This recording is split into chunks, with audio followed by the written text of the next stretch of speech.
Now we're going to use the same function, f of x equals the square root of x, with the same key points 0, 0, 1, 1, and 4, 2. But now we're going to do dilations. Dilations happen when we multiply. So we're looking at multiplying by a number greater than 1 in the first column. So notice we're multiplying by 2. And here is we're multiplying by a number less than 1 over here. So we're multiplying by 1/2 outside the function, inside the function. Once again, we're starting with outside the function, and then we're going to look at inside the function. So changes outside the function, changes inside the function. Remember that changes outside the function are vertical changes. They affect the y direction. Inside the function are horizontal changes. They affect the x direction.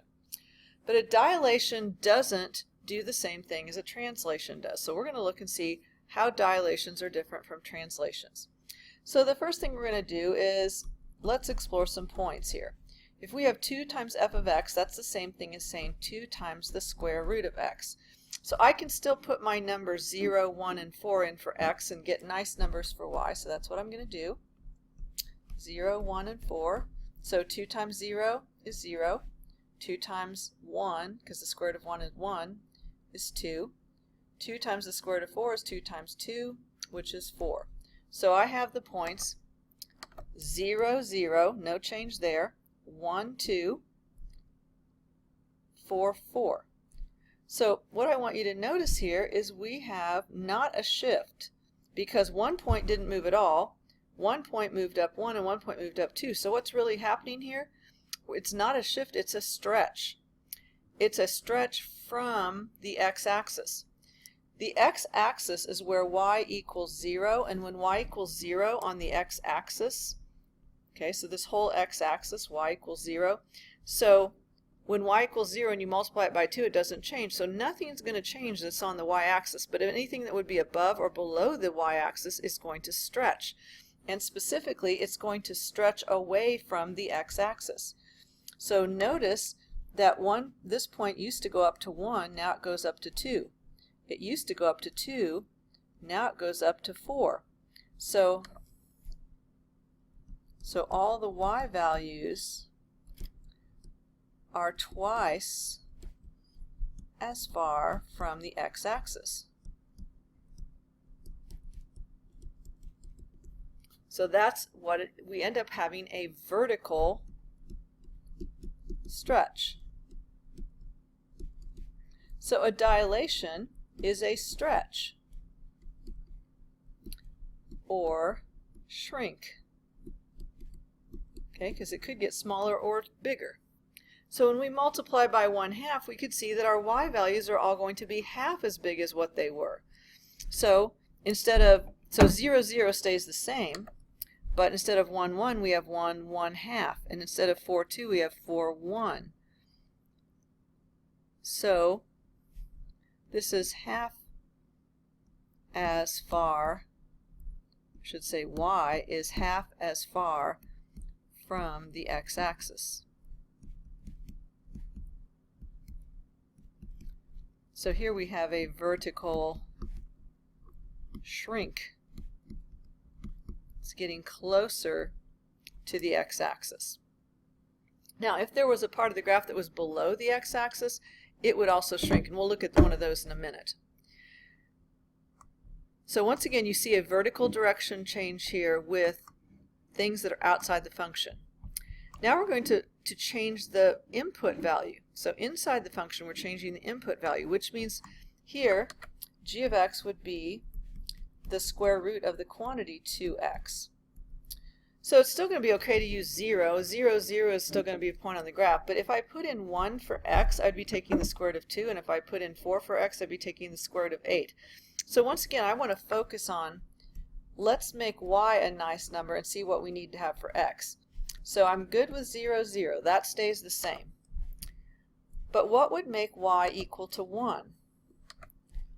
Well, x would have to be 1/2, because 2 times 1/2 is 1. So instead of instead of 1, 1, it's 1/2, 1. Now this is going to be a little tough to graph, so you go over 1/2 on the x-axis and then go 1 on the y-axis. I'm making this blue to make it a little different. So there's where the point is.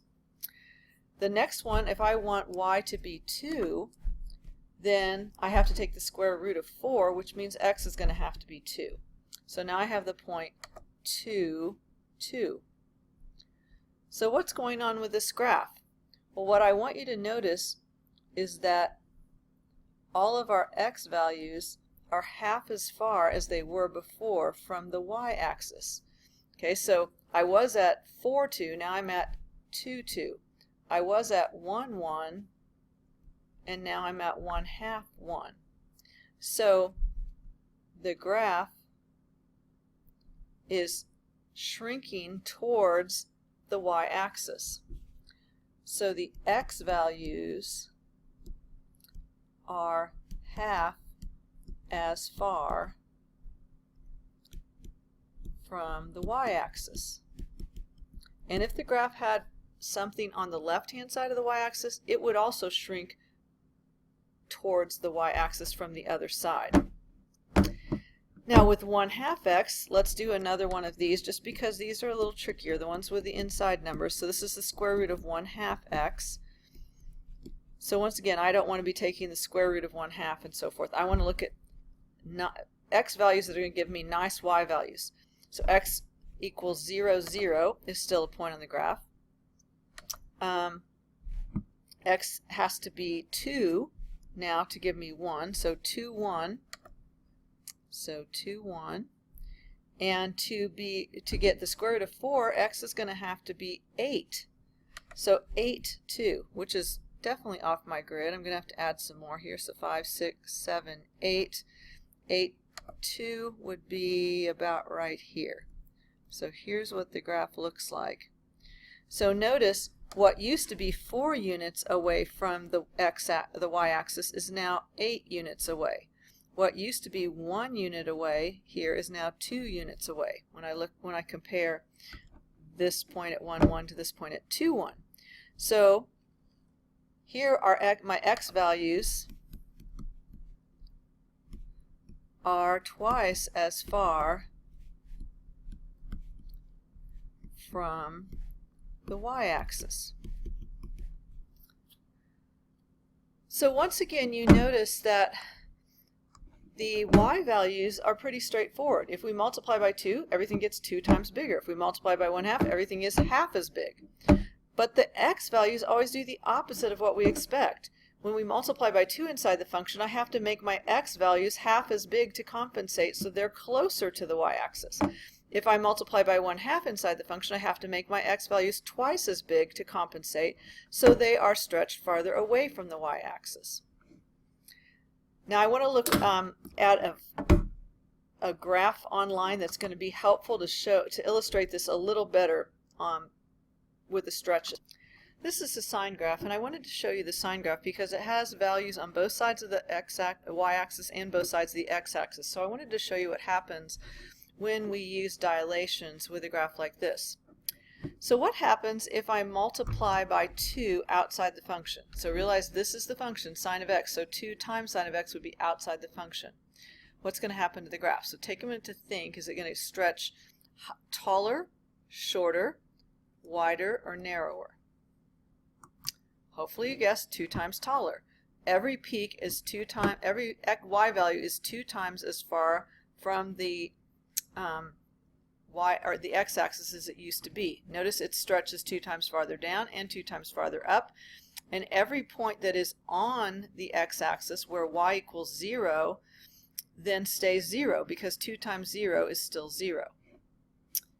Okay, so let me turn this off again. Let me delete this. Now what happens if I multiply by 2 inside? Well, let's do 1/2 outside the function. 1 divided by 2 outside the function. So notice now everything is half as tall, half as far from the x-axis. Okay, so let's multiply by 2 inside the function. So take a minute to think about what that does. Does it make the graph, hopefully you know that it's going to change in the x direction, does it x direction, does it make the graph stretch farther away from the y-axis or closer to the y-axis? Makes the graph closer to the y-axis. This is a little, kind of messy and hard to see, but the black graph is the original graph. So here's what peak. Notice the peak of the red graph. So if I actually clicked on this, this point is pi over 2, 1. This is pi over 4, 1. Pi over 4 is half of pi over 2. Don't worry about that right now. But anyway, it's halfway. This point right here is now, they're on the black graph, the red graph is now halfway closer to the y-axis. So 2 makes the graph stretch or shrink towards the y-axis. If I make this 1 divided by 2, oops, that didn't work like I meant it to. So let's put a 2 here and let's get rid of the 2 here. Okay, notice now that all the peaks of the graph, the original graph is black, so the peak of the red graph is twice as far from the y-axis as the peak of the black graph. Here's the place where the black graph crosses the x-axis. The place where the red graph crosses the x-axis is twice as far away. So hopefully that'll help illustrate the dilations. Okay, so just a quick review. If you multiply by a number greater than 1 outside the function, the graph gets taller, a vertical stretch. If you multiply by a number less than 1 outside the function, the graph gets shorter, a vertical shrink. If you multiply by a number greater than 1 inside the function, the graph gets narrower. It shrinks towards the y-axis. If you multiply by a number less than 1 inside the function, the graph stretches wider away from the y-axis. So those are the dilations. What I'd like you to also further notice is that y always does what you expect. Adding makes things go up, subtracting makes things go down, multiplying makes things get taller, and multiplying by a number less than 1 makes things get smaller. But x values do the opposite of what you expect. If you add, it goes to the left. If you subtract, it goes to the right. If you multiply, it shrinks, and if you multiply by a number less than 1/2 or less than 1, it gets wider. So x does the opposite of what you expect.